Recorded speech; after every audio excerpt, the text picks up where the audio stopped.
Black voters have historically played a pivotal role in American elections. Both Vice President Kamala Harris and former President Donald Trump have been trying to gain their support.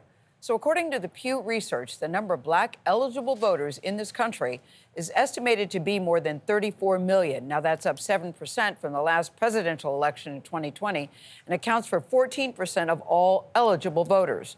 Joining us now are CBS News contributor Ed Gordon and LaTosha Brown. She is co-founder of Black Voters Matter. Welcome to the table, guys. Good to see you. Ed, you were saying before we went on the air that you've actually seen an increase in the excitement of black voters because it seems to have gone back and forth. Why do you say that? I think over the course of the last week, we've seen a real surge, and it's almost a sense of peer pressure.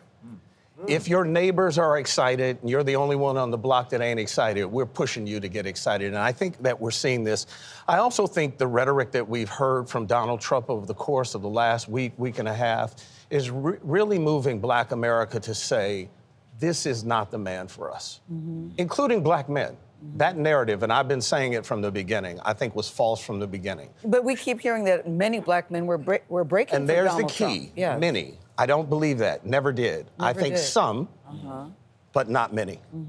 LaTosha, what are you seeing? What are you feeling? I agree. What we're seeing is we're seeing excitement on the ground. I think part of that is because there's great work happening, that there are black organizations. When you look at the faith-based community, when you look at social justice organizations, people are on the ground doing work. And I also agree with Ed around this narrative around black men. It's really interesting. I think it's our default position to find some fault in black men, when ultimately I'm not seeing the numbers that they're saying on the ground as we're talking to people.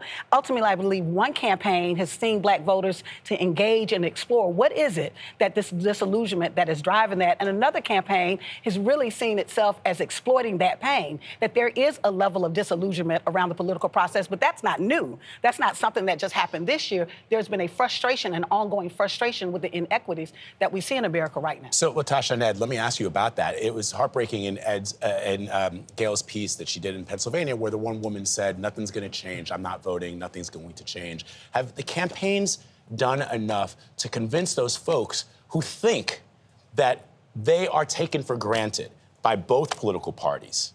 Have they done enough to convince them that they are not, that they are actually going to affect real change for them? And let's be honest, that's a real sentiment of a lot of African Americans, including those who will, in fact, vote today.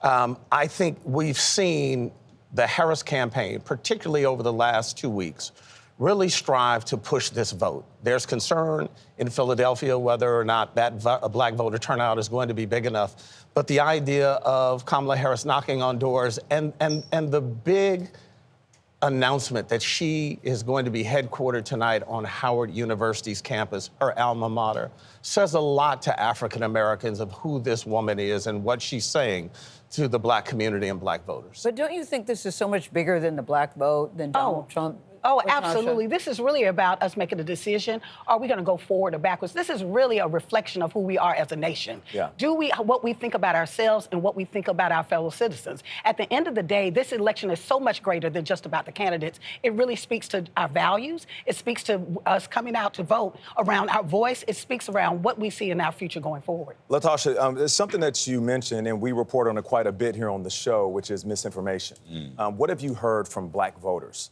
You know, misinformation and disinformation, as we've been going around the country, I remember we went to some college campuses in North Carolina, and we started hearing this pattern of things around the economy, which is part of the reason why I wrote an op-ed in Bloomberg around the economy, and that Trump was strong on the economy and Ms. Harris was not. And then what is interesting, as we talk to people to really understand that part of being a president, that what you do is you inherit your predecessors, you inherit it. So his first 2 years of the campaign of serving as president really was a reflection of the Obama's campaign, right? And then what you saw with Biden is his first years, he was literally cleaning it up. And now what you see is this strong economy. As we're discussing that with people and really giving people information, they respond differently. That part of it is really breaking through the noise. And it's not always just a message. It's who are the messengers, that credible messengers that people see in community. They respond much greater than them because these are the folks that are always with them.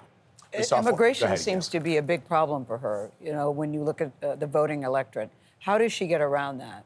You know, I think part of what she's seeing, I think what we're seeing right now is we're seeing these racist tropes. People know what that is. And black voters in particular, even whatever concern that you're seeing it, what we know is when we see the dog and hear the dog whistles, we know what they are, right? And we respond to them. And I think that's why you're starting to see a growth in people, their level of excitement on the ground, that is an issue that literally is about dividing people from one people against another people. And we're seeing something very different in the conversations I'm having, particularly in the last 2 weeks. And Gayle, I'll say very quickly, from Sunday, souls to the polls, to today, the end of voting in each one of these states, the ground game in the black community is going to be huge. There is a tremendous push to get people out on this last day to attempt to put her over the top. Well, we appreciate you joining us. Ed Gordon, LaTosha, thank you so much. Thank you for having me. And tonight, be sure to watch CBS News for real-time results, analysis, and exclusive polling. Coverage begins at 4 p.m. Eastern on our CBS News 24/7 streaming channel and at 7 p.m. Eastern here on the CBS Television Network.